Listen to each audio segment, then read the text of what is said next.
Hi viewers, welcome to our channel Jeevanajyothi talks. ముందుగా stove వెలిగించుకొని pan పెట్టుకోవాలి. ఈరోజు రెసిపీ అయితే రొయ్యల కూర.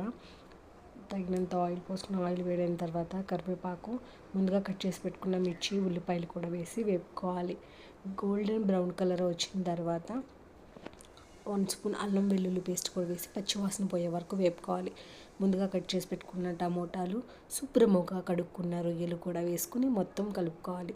చిటికెడు పసుపు, 1 టేబుల్ స్పూన్ కారం, 1/2 టేబుల్ స్పూన్ ధనియాల పొడి, 1/2 టేబుల్ స్పూన్ గరం మసాలా, రుచికి సరిపడా ఉప్పు కూడా వేసుకుని మొత్తం కలిసేలాగా కలుపుకొని మూత పెట్టుకుని స్టవ్ సిమ్లో పెట్టుకుంటే మగ్గుద్ది.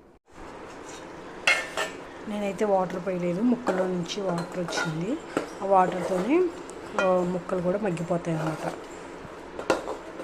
మధ్య మధ్యలో తిప్పుకుంటూ ఉండాలి, లేకపోతే అడుగంటుతుంది.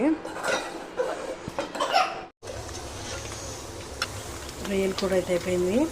ఆయిల్ పైకి తేలింది చూసారా, ఇలా తేలి ముక్క ఉడికి ఉప్పు కారం అన్నీ సరిపోయింది. ఒకసారి చెక్ చేసుకోండి. కొంచెం కొత్తిమీరతో గార్నిష్ చేసి స్టవ్ ఆఫ్ చేసుకుంటే కర్రీ అయిపోయింది. మా ఇంట్లో కొత్తిమీర అయితే లేదు, మీ ఇంట్లో ఎక్కువ ఉంటే మాకు కూడా పంపించండి. Bye bye. రెసిపీ ఎలా ఉందో కామెంట్ చేయండి.